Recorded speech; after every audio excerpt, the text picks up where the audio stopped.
Ces logements alloués à Shanghai se trouvent près de Wujiachang, à proximité de plusieurs universités de la ville.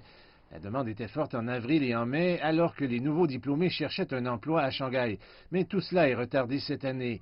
Le taux d'occupation a toujours été proche de 100% en juin, mais 30 appartements sont toujours disponibles. Les diplômés qui se cherchaient un appartement se sont toujours présentés entre avril et juin. Mais cette année, nous commençons à peine à les voir. Moins de 20% de nos locataires sont de jeunes diplômés.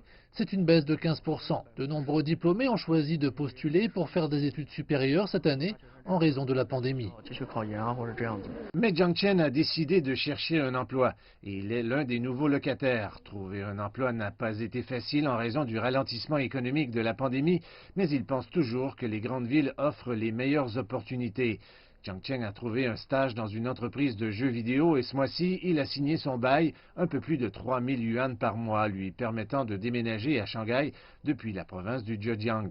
Il n'y a pas beaucoup d'opportunités au Zhejiang. J'avais un emploi là-bas, mais l'entreprise était petite et a licencié du personnel. Pourtant, ce serait bien si les loyers étaient un peu moins élevés ici. Le ministère de l'Éducation estime que les universités chinoises comptent 189 000 étudiants diplômés de plus cette année, essayant de résoudre certains des problèmes d'emploi provoqués par la pandémie. Tant la société immobilière Lianjia constate que ceux qui décident de commencer leur carrière sont généralement attirés dans les grandes villes et il espère que ce phénomène continuera.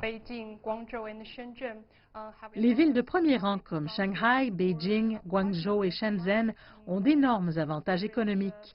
Elles sont donc toujours les premiers choix pour les diplômés des universités. Mais pour le marché de Shanghai, il semble stable même après la propagation du virus. Sauf qu'en mars de cette année, il y a eu une nette baisse. Mais pour le reste du temps, il reste stable.